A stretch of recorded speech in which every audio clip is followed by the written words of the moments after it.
Bien, entonces el día de hoy vamos a empezar lo que es la fisiopatología del tracto gastrointestinal. En específico vamos a ver patologías de lo que es el tubo digestivo. No vamos a hablar mucho de patologías de las glándulas, es decir, de hígado, de páncreas, bueno, han sido considerados dentro de la parte del sílabus, pero vamos a decir que por eso el día de hoy solo toca básicamente intestino delgado, intestino grueso, esófago y boca. ¿Ya? Bien, entonces primero que nada hay que recordar, acuérdense, el tubo digestivo es una estructura que va desde lo que es la cavidad oral hasta el ano, y embriológicamente está formado por un tubo único que ha ido sufriendo dobleces y curvaturas a lo largo del desarrollo embriológico, y además a él se le han ido anexando glándulas a las cuales secretan directamente hacia la luz del tubo digestivo, y en que es finalmente donde realizan sus acciones. Entonces, las patologías del tubo digestivo básicamente pueden ser entre congénitas, si la persona ha nacido con esa patología, básicamente por alteraciones genéticas, y adquiridas cuando a lo largo de la vida comienzan a desarrollarse por agentes infecciosos, mecánicos, etc., ¿no? Dentro de las manifestaciones que pueden suceder en el tracto gastrointestinal, existe realmente una gran cantidad de manifestaciones que van desde dolor abdominal, náuseas, dispepsias, anorexias, hiporexia, pero algunas de ellas son más frecuentes. Entonces vamos a hablar primero algunas de las manifestaciones más frecuentes en el tubo digestivo, empezando por la anorexia o la hiporexia, es decir, la pérdida o la disminución del apetito por parte de la persona. Miren, esto puede ser debido a que nosotros tenemos un centro que regula lo que es básicamente la mayor ingesta y el menor gasto. Fíjense ustedes que nosotros vemos un centro que regula la ingesta o el gasto, que es básicamente a nivel del núcleo arcuato, en específico a nivel del hipotálamo, y que está regulado por hormonas como la leptina, la insulina, el péptido yeyunal I, la grelina, los cuales actúan ya sea en su promoción o la inhibición, de tal manera que esto finalmente lleva, ¿no?, hacia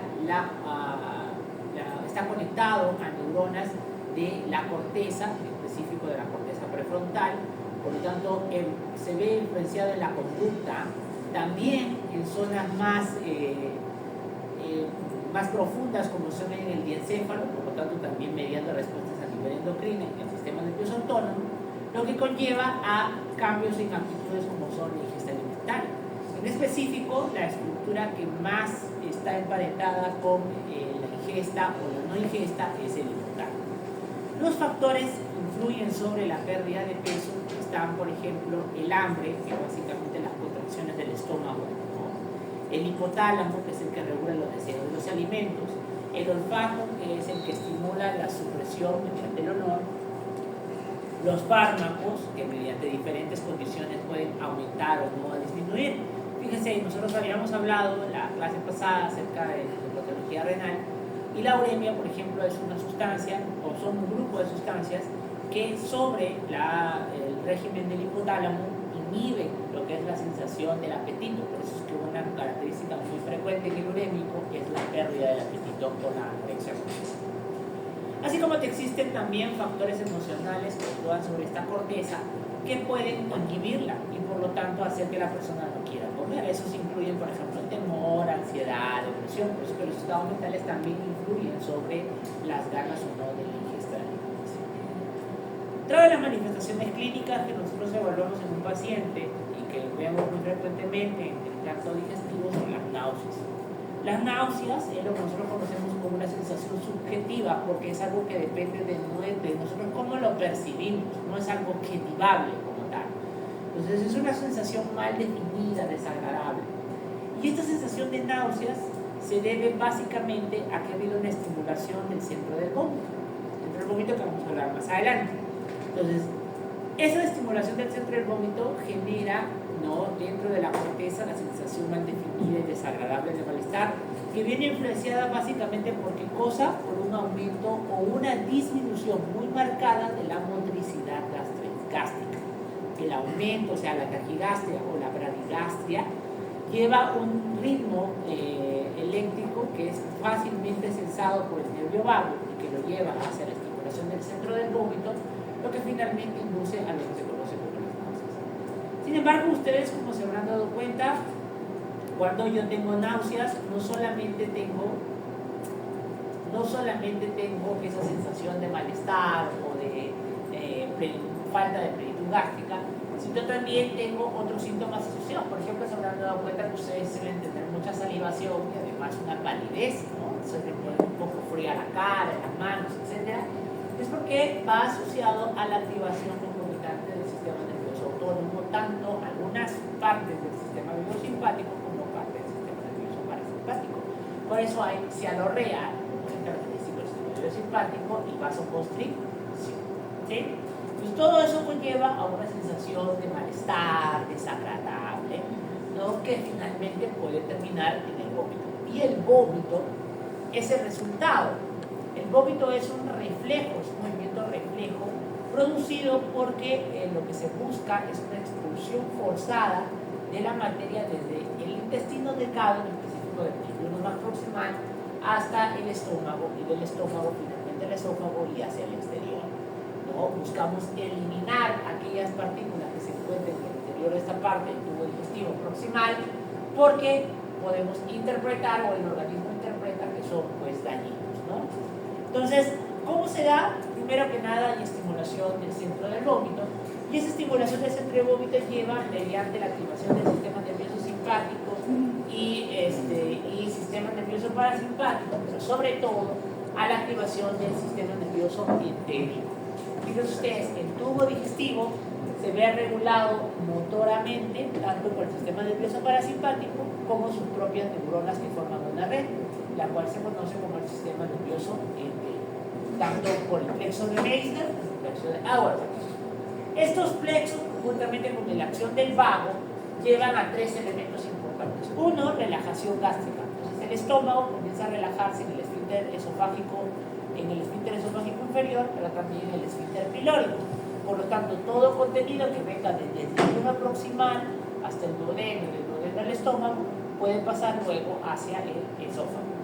También hay una relajación del antro gástrico, una disminución del esfínter esofágico inferior, y viene acompañado por una contracción retrógrada. ¿Qué es una contracción retrógrada? Es una contracción contra el sentido normal del peristaltismo. Se sabe que el peristaltismo va desde el estómago hasta el hígado, ¿cierto?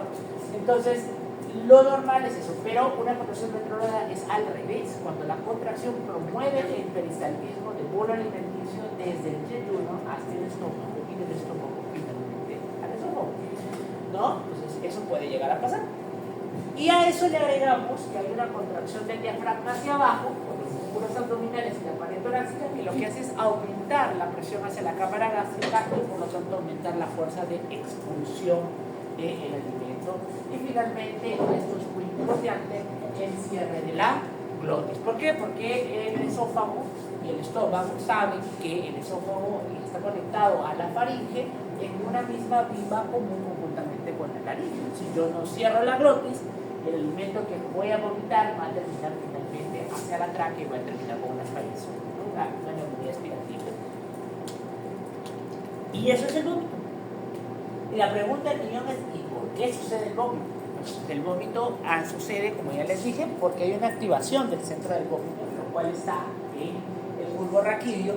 Y en ese bulbo raquídeo nosotros tenemos que está conectado a múltiples vías. Entre ellas, por ejemplo, están los centros superiores. Cuando nosotros hablamos de los centros superiores, me estoy refiriendo básicamente a quién? A la corteza cerebral, ¿no? La corteza cerebral y también el encéfalo. Dentro de ellos podemos encontrar, por ejemplo, aferencias sensitivas que vienen desde el dolor, olfato y vista. Por eso es que los olores, o inclusive ver algo, ¿no? U oler algo, como por ejemplo oler el mismo vómito, te puede llegar a causar vómito, ¿cierto?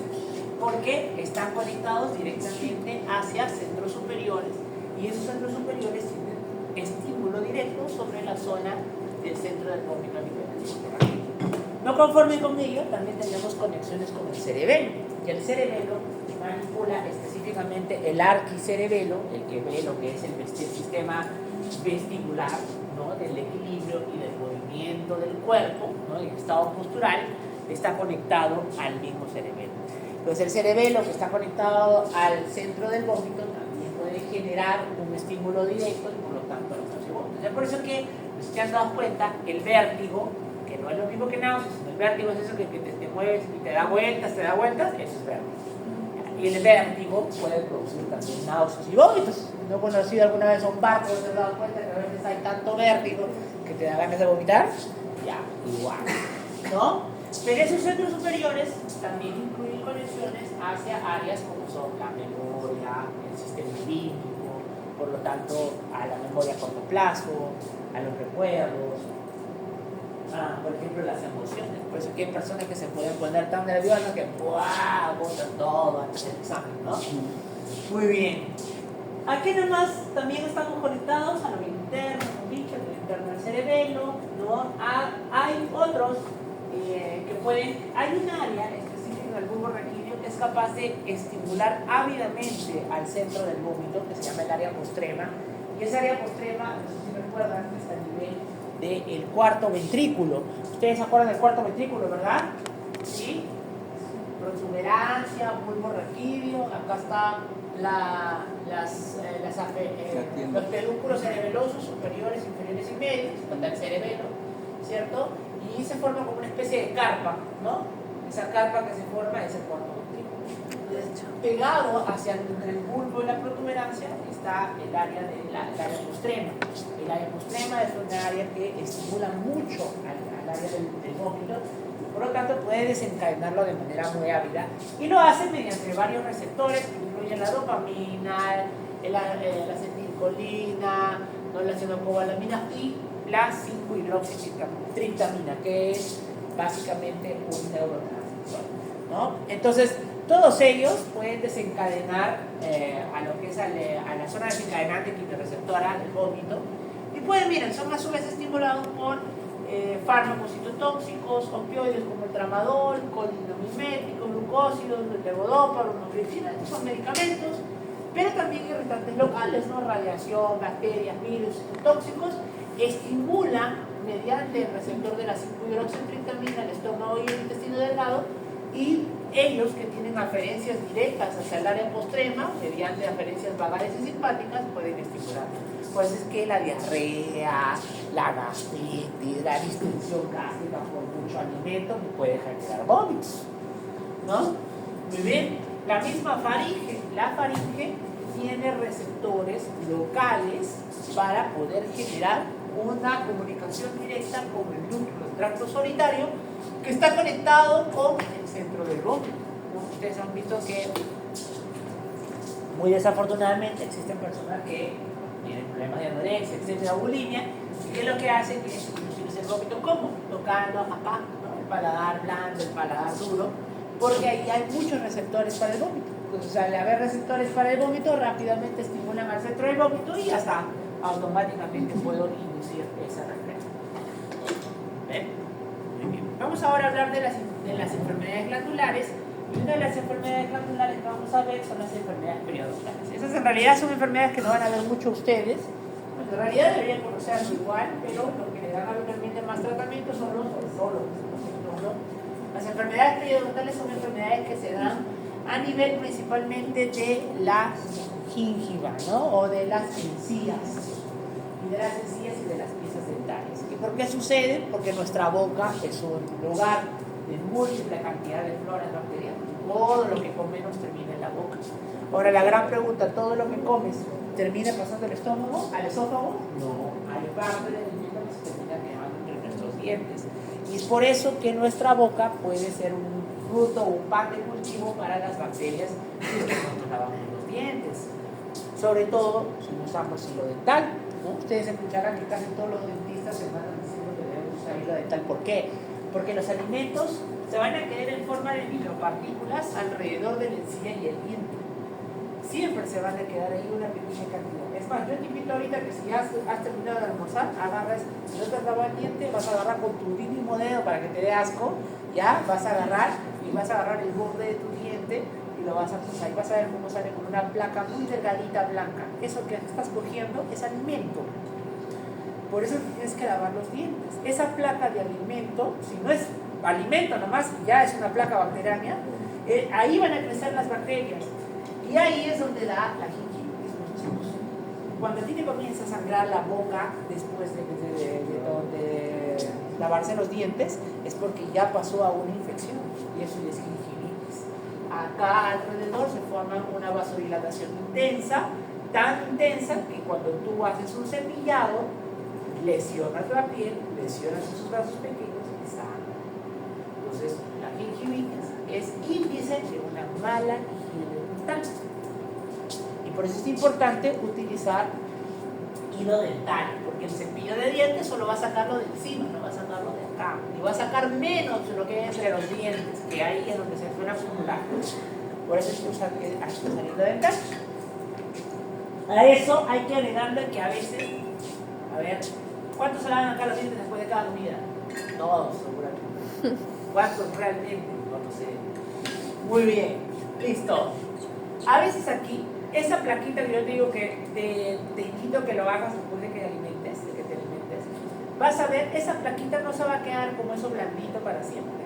En algún momento esas bacterias van a comenzar a agarrar el calcio y los minerales que tú comes y lo van a comenzar a cristalizar, formando lo que los mongols conocen como sarro, lo que no se llama sarro, se llama lito periodontal, así como no se llama piedra en el riñón, como dicen los mongols. ¿Cómo se llama? Litiasis, ¿verdad? Ya, esto se llama litiasis periodontal. Ese es el nombre correcto. ¿Ya?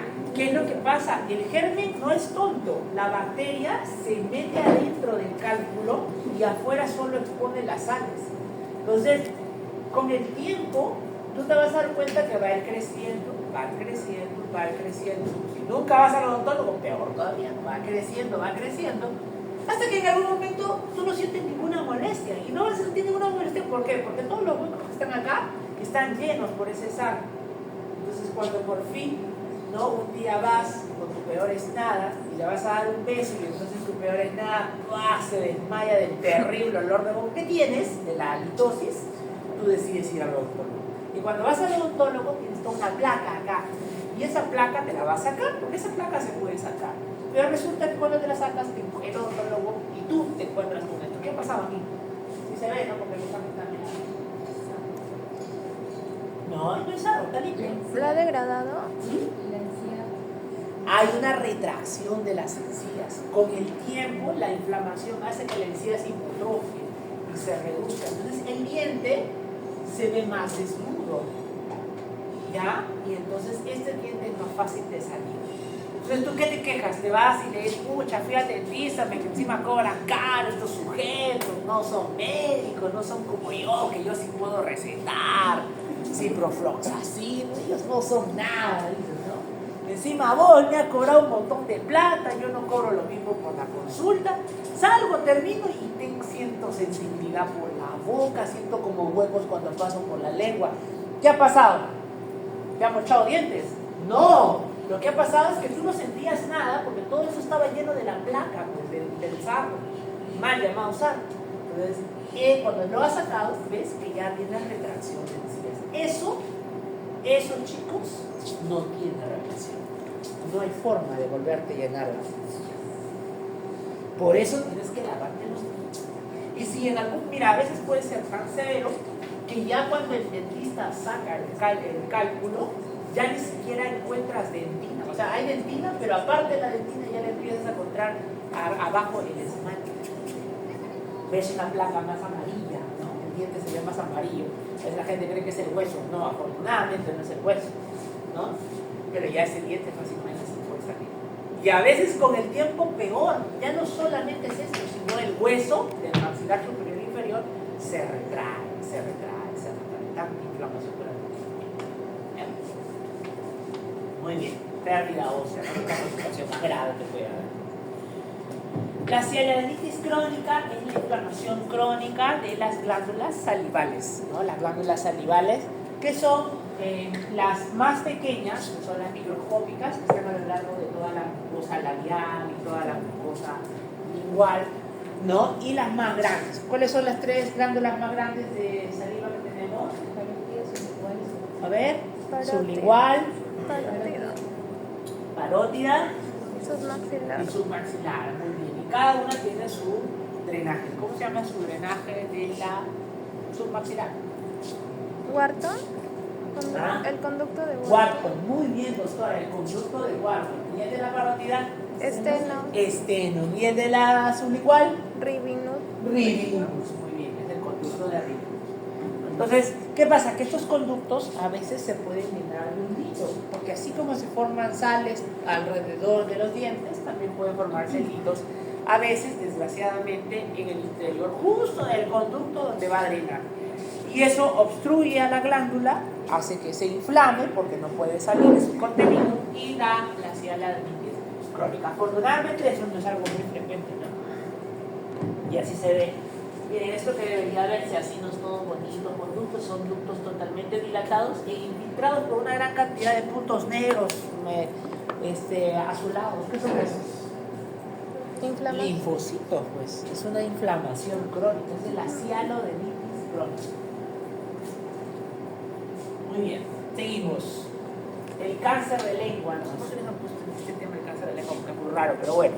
El cáncer de lengua es una neoplasia muy rara que casi siempre son de carcinoma de células escamosas, que es por la aparición de células cancerógenas, pero de índole ya escamosa, o sea, es desde el epitelio que lo recubre a la lengua. Porque ustedes saben que la lengua es una estructura básicamente muscular, ¿cierto? Es músculo prácticamente la lengua. Entonces es un tipo de lesión que primero inicia como una plaga amarillenta, indolora, a veces sangrante, y que con el tiempo infiltra. Miren acá la imagen. Esto que ustedes ven acá, que bueno, con la luz no se ve tan bien, ¿no? Acá deberían ver un montón. Miren, esto que ven acá son como lagunas de músculos infiltrados entre tantas células epitelioides amorfas que están por alrededor. Muy bien. Vamos a los trastornos de los esófagos. Primero hay que recordar, el esófago es una vía de paso que se encarga de permitir que el alimento pase desde la faringe hasta el estómago, pero además, es muy importante, evitar el flujo retrógrado, al menos no inducido por el vómito, es decir, desde el estómago hacia la boca. ¿Por qué? Porque el estómago tiene un contenido muy ácido. ¿Cuánto es el pH del interior del ácido? A ver, Morfo. 7, 6, 4, ¿ah? 3. ¿Cuánto?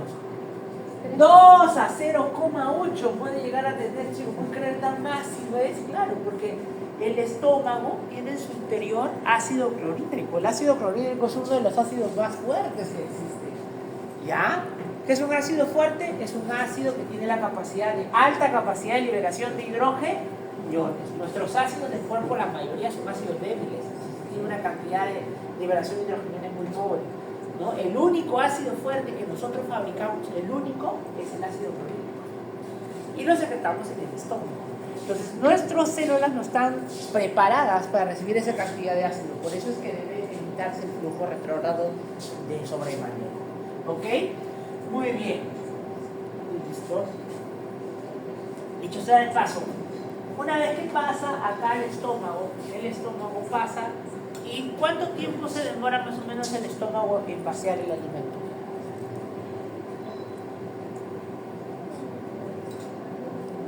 ¿Oro? ¿Ah? Ya, claro, pero ¿cuántas horas? 3. ¿Ah? 4 a 3 horas más o menos. Dependiendo de lo que has comido, puede demorarse hasta 6 horas inclusive, ¿no? Depende de cuánto has comido. Pregunta, ¿por qué te has dado cuenta que a veces no estás en la noche, estás ahí cuando tú eres nada, estás ahí en la noche y a las 10 de la noche se te antoja comer ahí, no sé, una salchirrata ahí que has visto super power? Y luego, después de haber comido tu salchirrata, de haber comido tu película en Netflix, dices, vamos a dormir, ya se van a dormir. Pero pasa apenas media hora que puedes comer. comer. Te habrás dado cuenta que al día siguiente, cuando te levantas, uno, te apesta la boca horrible porque has hecho reflujo. Y además te quema mucho la boca y te molesta y tienes que ir corriendo a lavarte los dientes, pese a que te has lavado los dientes antes de acostarte. ¿Por qué? Porque has tenido reflujo. ¿Y por qué has tenido reflujo? Porque esta válvula de acá no es como el corazón, que es fuerte y se cierra. Si tú te acuestas inmediatamente, todo el contenido del estómago a lo largo de la noche va a comenzar a regurgitar y vas a tener reflujo. Por eso te levantas con la boca amarga, mal aliento, o sea, halitosis, sensación de que te quema la boca, tienes que lavarte la boca inmediatamente, ¿no? Por eso es que lo recomendable es que cuando uno come en la noche, primero no debes de comer mucho, y segundo, si comes en la noche, que mira quién lo dice, ¿no?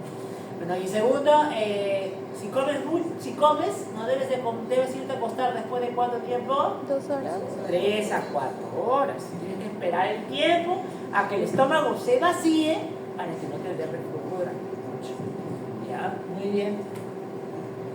Las anomalías congénitas también algo súper raro. Dentro de las anomalías congénitas del esófago, lo más relevante es básicamente las atresias y fístulas.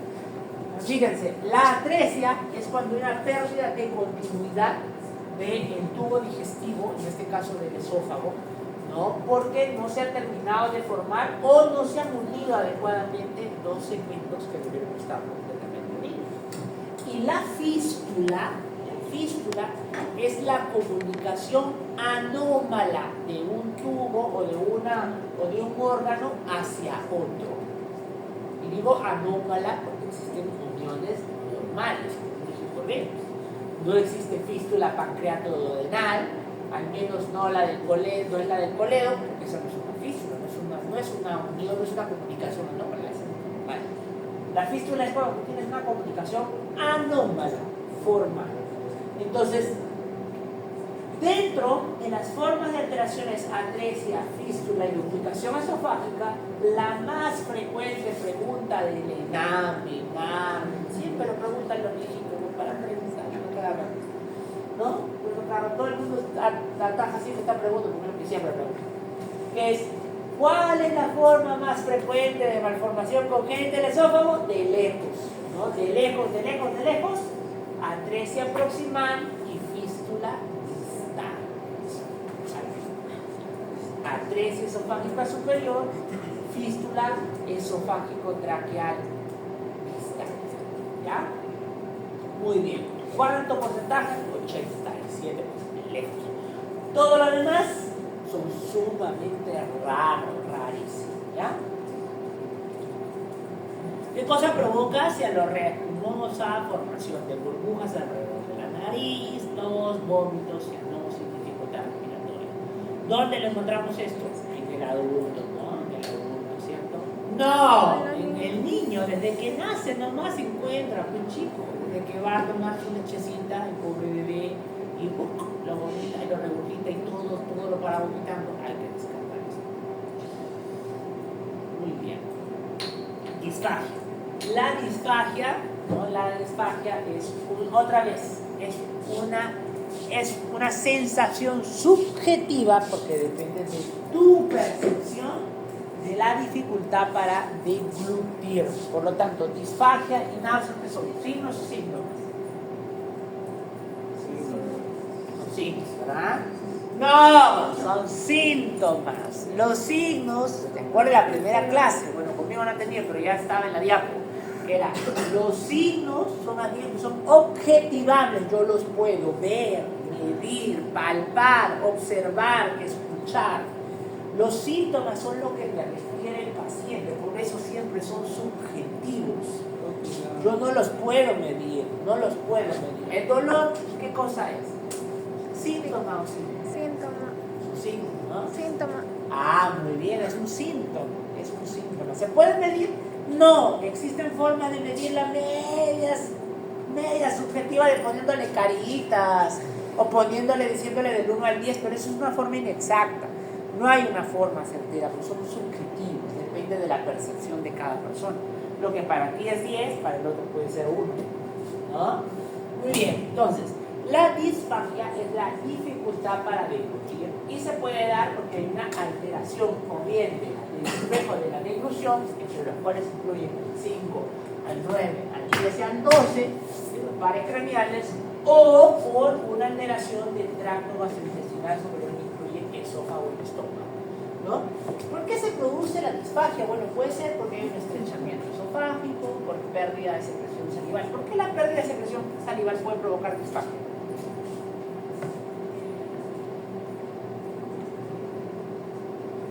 Porque la saliva sirve de lubricación, sirve de lubricante para que el alimento pueda pasar con facilidad a lo largo del esófago, sin mayor dificultad, ¿no?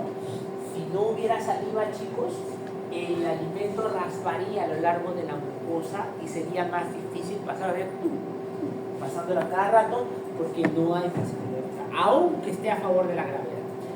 Debilidad de estructuras musculares, ¿no? Por ejemplo, ¿a qué se refiere? Todo proceso que disminuya la fuerza de contracción de los músculos que permite la deglución son los músculos, son las enfermedades que van a provocar disfagia.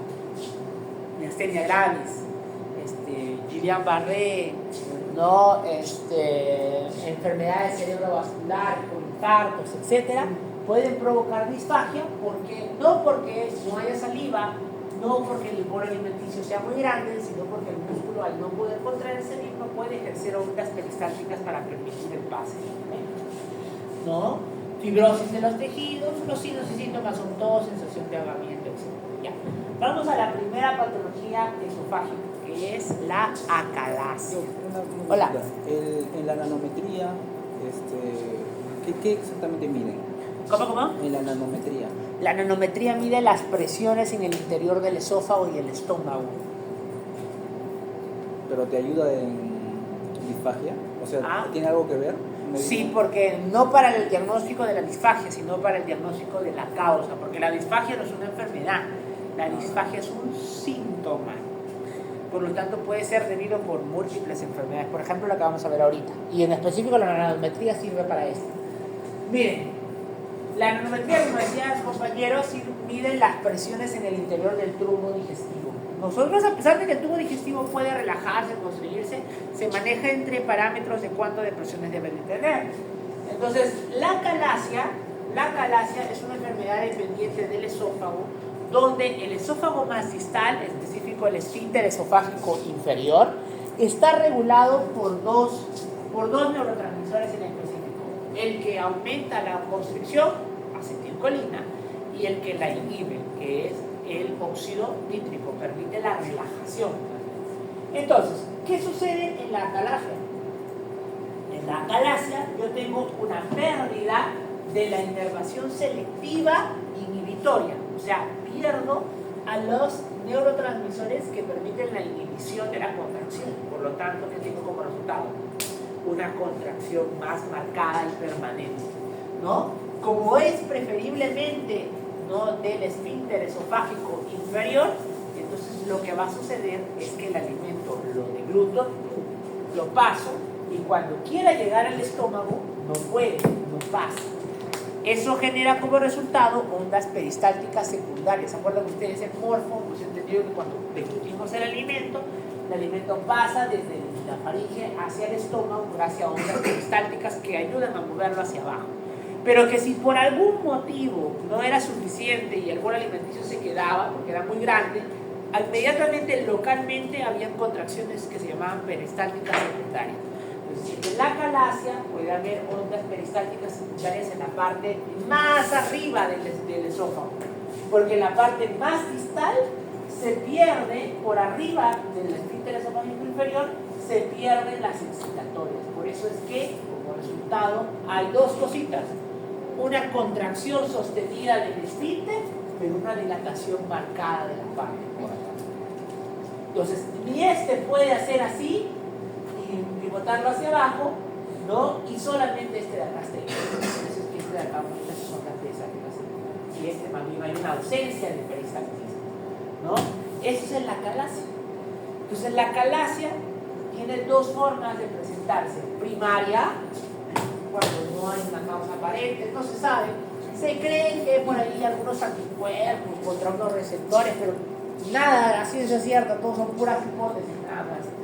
¿Ya? Eso se llama primaria. Y la secundaria, cuando ha habido una enfermedad que ha provocado a la calasia, a la pérdida de la denervación o a la denervación de las neuronas inhibitores, ¿no? Ahí, a la cabeza, bueno, al menos ahí, dentro de las causas más comunes en Perú, hay que descartar siempre, sobre todo los que vienen de Arequipa, ¿no? Por ahí. ¿Qué cosa? La enfermedad de Chagas, que es una enfermedad producida por una bacteria, ¿no? No, el parásito. ¿Cómo se llama el parásito? Trypanosoma cruzi. Muy bien, doctora. ¿Y cómo se llama su vector? ¿Ah? Sí. El Teatoma rhodus. No, muy bien. Está bien, doctora. 20. Muy bien. ¿Y por qué van a esas regiones? Porque el vector vive por allí, ¿no? En Arequipa, en las zonas de la altura más o menos media, ¿no? Entonces, es allí donde viene. Una causa de acalasia. Raro en la actualidad, porque obviamente ya no es común que las personas estén, primero que se dejen posar pues al vector, porque el vector es relativamente grandecito. Muy bien. Listo. Entonces, esa es la acalasia. Miren cómo se ve en el esofagograma. ¿Qué es esto? Esto es un esofagograma. ¿Qué es un esofagograma? Ya. Yo agarro y le doy una taza de agua con contraste al paciente. Contraste es la sustancia que es una sustancia líquida que capta los rayos X, por lo tanto se ve blanco cuando yo tomo una radiografía. Entonces, ¿qué agarro? Le digo, toma, y al tomar, en el momento en el que está tomando, está deglutiendo, le comienza a hacer placas. Y veo esto. ¿Qué cosa ha dibujado? Esta es la luz del esófago. El esófago debería verse su luz, una línea. Una línea nomás debería verse el esófago. Mira cómo se ve. Totalmente constreñido en este punto y dilatado. ¿No? Los divertículos son las herniaciones debidas a una debilidad usualmente congénita de la capa muscular. Uno de los divertículos más conocidos es el divertículo de cinco. Y el divertículo se da a nivel del músculo cricofaringio. ¿Se acuerdan dónde está el músculo cricofaringio? ¿Dónde está el músculo cricofaringio?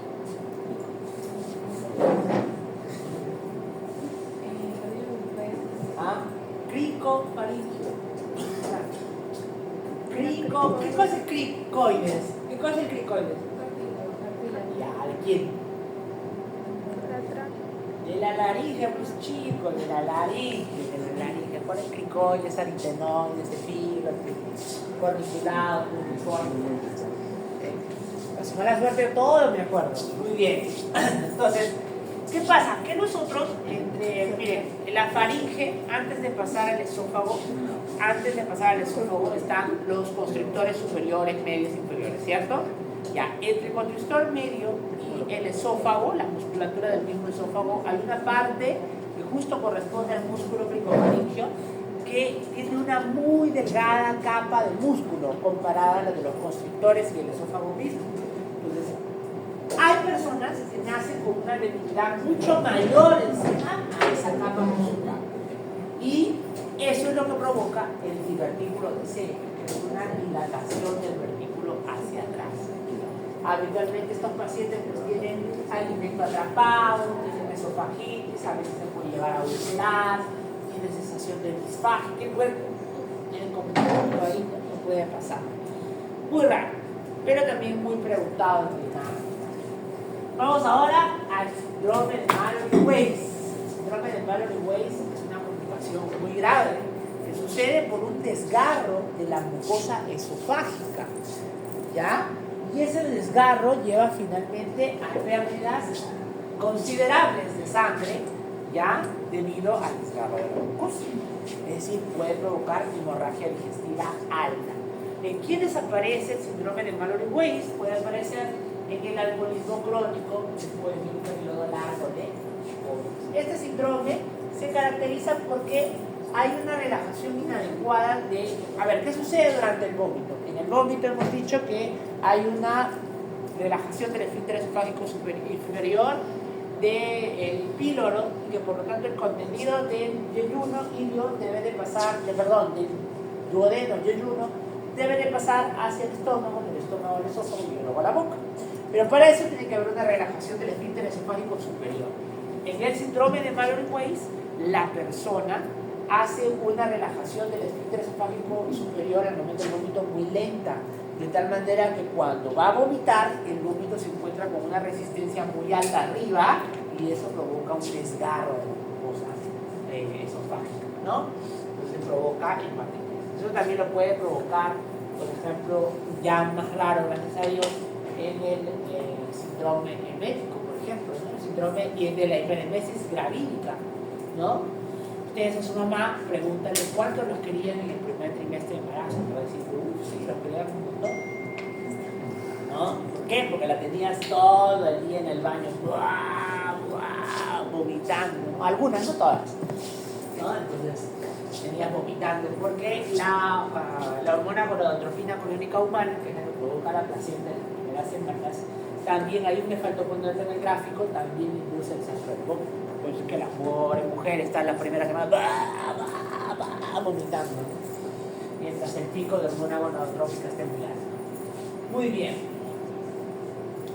La hernia hiatal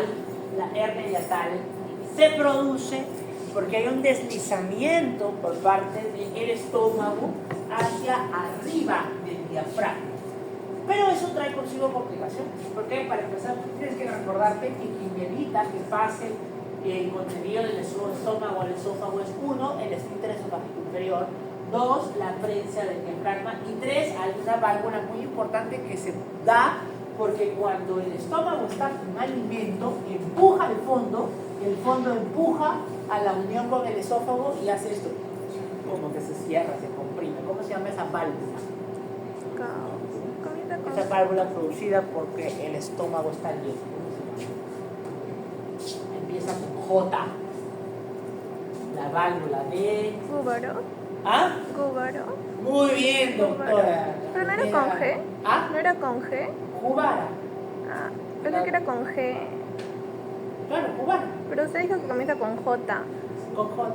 No es con... Ah, no, con G. Es con G. Ah, perdón, con G, perdón. Estoy hablando piedras. Estoy con sueño. Muy bien. Ya, la válvula de Jubara, y que lo que hace es una válvula fisiológica. O sea, sucede cuando hay un aumento de la presión del fondo gástrico. Entonces, ¿qué sucede en la hernia hiatal? Yo pierdo 1, la constricción del diafragma, y 2, pierdo la válvula de Jubara. Y por lo tanto, ¿qué es más fácil aquí? El reflujo. Los pacientes con hernia hiatal sufren de reflujo. El alimento pasa desde el estómago hacia el esófago todo el tiempo, porque se ha perdido esa solución de lo que... Por eso hay acidez, hay eructos, dificultad para tragar el alimento, dolor en el pecho, generalmente tipo pirosis, sentirse lleno después de las comidas. ¿Por qué? Porque al pasar buena parte del contenido estomacal hacia arriba, yo tengo menos cavidad estomacal disponible para el paso del alimento. Hay que recordar que quien da la sensación de plenitud gástrica es el mismo estómago cuando está lleno, ¿no? Entonces, si yo tengo poco estómago disponible para llenarse de alimento, pues obvio que yo voy a tener la sensación de textura precoz. Es un síntoma de la hernia. Las esofagitis, que es la inflamación del esófago, puede ser múltiples, ¿no? Miren, generalmente entre las esofagitis están, por ejemplo, la esofagitis cáustica, que es la esofagitis producida por químicos, ¿no? Cuando el intento de suicidio, los accidentes en los niños, ¿no? Muy raro que son una emergencia. Otras infecciosas, por ejemplo, el herpes. Imagina tener herpes adentro de la mucosa del esófago. Eso que ustedes están viendo acá no se ve bien porque la luz es terrible. Pero acá está lleno de puras vesículas llenas de agua, y esas vesículas están llenas de las partículas virales, esofagitis perpética. ¿A quién le da eso? Generalmente al inmunosuprimido, al paciente con síndrome de inmunodeficiencia adquirida, con uso de corticoides en altas dosis, quimioterapias, etc., ¿no? Es más, puede llegar a ser tanto que puede haber esofagitis candidiásica, o sea que tengas cándida, un hongo adentro, placas blancas sangrantes en el interior de todo el esófago. Es una esofagitis candidiásica. La otra enfermedad es el ERGE, que es la enfermedad de reflujo gastroesofágico. Miren, hay gente que siempre se confunde entre las tres enfermedades que tienen síntomas muy parecidos y que tienen que ver una con la otra, que es el ERGE, la gastritis con la úlcera péptica. Son tres cosas diferentes. El ERGE es el reflujo gastroesofágico. La gastritis es la inflamación de la mucosa gástrica y la úlcera péptica es la pérdida de continuidad de la mucosa gástrica o duodenal. ¿Ya? Son tres cosas diferentes cuyos síntomas se parecen mucho, pero son diferentes. ¿Qué es el reflujo gastroesofágico? Es cuando yo tengo que el contenido del estómago comienza a pasar hacia el esófago. Y básicamente la favorecen dos cosas: el retraso del vaciamiento gástrico, es decir, que el estómago se quede mucho tiempo con el alimento, ¿no? Y dos, el incremento del volumen gástrico y la presión. O sea, ¿qué cosa favorece que yo tenga ERGE? ¿Y qué cosas lo pueden hacer los que tienen ERGE? Comer, atibollarse a grandes cantidades hasta que terminan así con una barriga de el pobre estómago dilatado. ¿Por qué? Porque eso aumenta mucho la presión de la cámara del estomacal y puede hacer que pense finalmente el esfínter esofágico inferior, y por lo tanto pasar el alimento del lado. ¿No? Muy bien, entonces el ERGE se elimina y neutraliza mediante la peristalsis esofágica y el bicarbonato salival. ¿Qué tenemos en el ERGE? Tenemos que puede presentarse entre los 30 a 60 minutos después de la alimentación. Suele aliviarse con la posición sedente porque al hacer así, ¿no?, el contenido tiende a bajar y por gravedad le hago más difícil que el alimento pueda pasar del estómago al esófago, ¿no?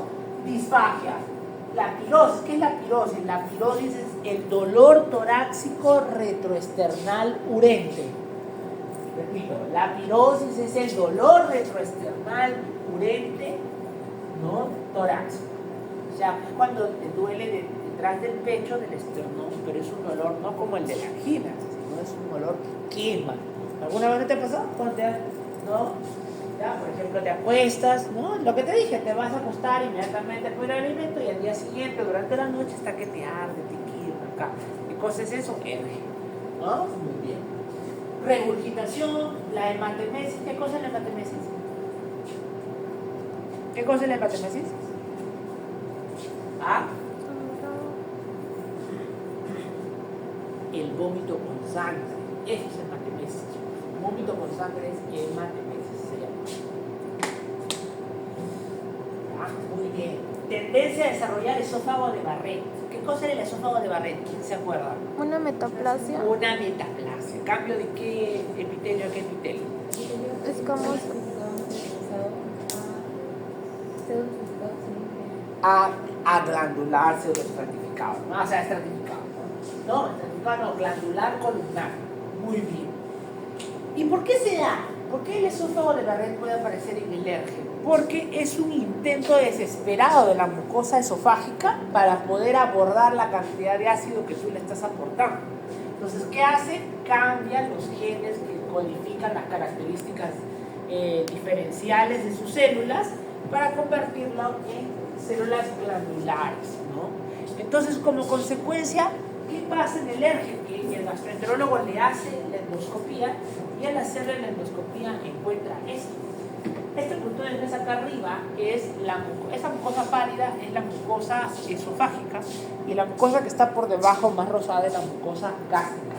Normalmente se puede ver muy bien la diferenciación entre los dos porque son dos mucosas completamente diferentes, pero se debe ver una línea continua y esta línea normalmente se ve a una determinada cantidad de distancia de más o menos unos 10 milímetros por encima del tracto gastroesofágico, ¿no? Entonces, la unión gastroesofágica. Y a esa línea se le llama la línea Z, así se llama, la línea Z. Es lo que ve el gastroenterólogo.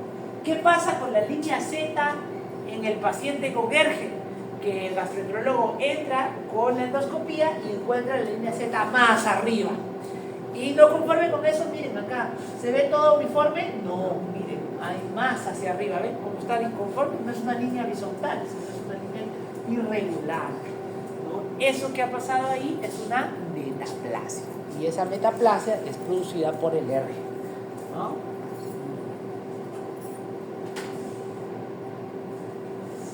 Vamos ahora a la segunda, que es la gastritis. La gastritis es la inflamación de la mucosa gástrica, nada más. ¿Ya? Eso es la gastritis. Y la gastropatía es una enfermedad, no es una enfermedad, es la consecuencia o es un tejido en reparación después de una injuria de la mucosa gástrica. ¿Ya? La gastropatía puede pasar, puede ser momentánea, puede ser, por ejemplo, porque consumí antiinflamatorios, puede ser porque consumí alcohol, sales de hierro, ha tenido un poco de reflujo, etc. Pero la gastritis es una inflamación ya crónica o aguda, dependiendo del caso, ¿no? Que puede ser asociado a múltiples causas, dentro de las que la más frecuente es la causa infecciosa, la más frecuente. Y en esa causa infecciosa, por de lejos, la causa más frecuente se llama Helicobacter. Helicobacter. Miren, puede ser por otras causas, bacterias como micobacterium, sífilis, viral, parásito, hongo. Puede ser autoinmune, puede ser mediado por enfermedad granulomatosa, de causa no conocida, etc.